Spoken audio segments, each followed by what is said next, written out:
पत्रकार बंधू आमचे हाय व्होल्टेज म्हणतात हेच मला काय कळण झाले की मी एक सर्वसामान्य कार्यकर्ता आहे, कुठल्या नेत्याचे किंवा कुणाच्या विरोधात नाही, तर सर्वसामान्य जी जनता आहे ही विकासाच्या प्रतीक्षेत आहे, त्या जनतेसाठी मी या रिंगणात आहे।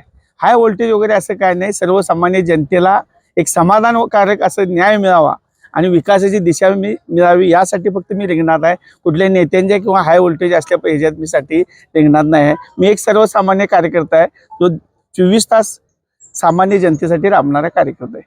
अत्यंत चांगला प्रतिसाद आहे, जी मला तर इतका आनंद होतोय। मी एवढा ह्या भागातल्या प्रत्येक घराघरात पोचलो, भेटलो, लोकांच्या समस्या जाणून घेतलेल्या आहेत आणि त्या समस्याला उत्तर देण्यासाठी आज आपलं वरती युती सरकार आहे आणि या युती सरकारच्या माध्यमातून जे जे प्रश्न मला कळालेले आहेत ते सोडवण्यासाठी येत्या काळात आम्ही निश्चितच काम करणार आहे। आणि आपल्याला सांगायला अभिमान मला वाटतोय की नामदारांचा शिलेदार मी आहेच। मी त्यांच्यावर गेली 3 इलेक्शनला अत्यंत प्रामाणिकपणे कोणत्याही गोष्टीची अपेक्षा न करता त्यांच्या एका चांगल्या कार्याला सलाम म्हणून मी त्यांच्या पाठीशी राहिलेलो आहे।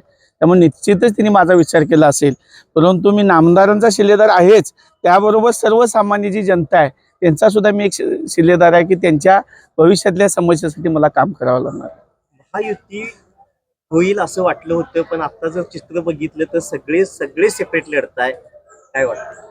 आता खरंच ही गोष्ट झाली पाहिजे होती, परंतु कसं असतंय, एका म्यानात 2 तलवारी बसत नाहीत। प्रत्येकाची अपेक्षा असतात, कुठेतरी तडजोड झाली पाहिजे होती, ह्या मताचा सुद्धा मी आहे, परंतु तडजोड झाली नाही। परंतु प्रेमानं आणि आनंदानं कुणालाही क्रिकेटच्या मॅच सारखं लढू, सगळे लढल्यानंतर कोण जिंकल त्याचा अभिमान हातात हात घालूनच आम्ही तिथून येऊ, असं कुणा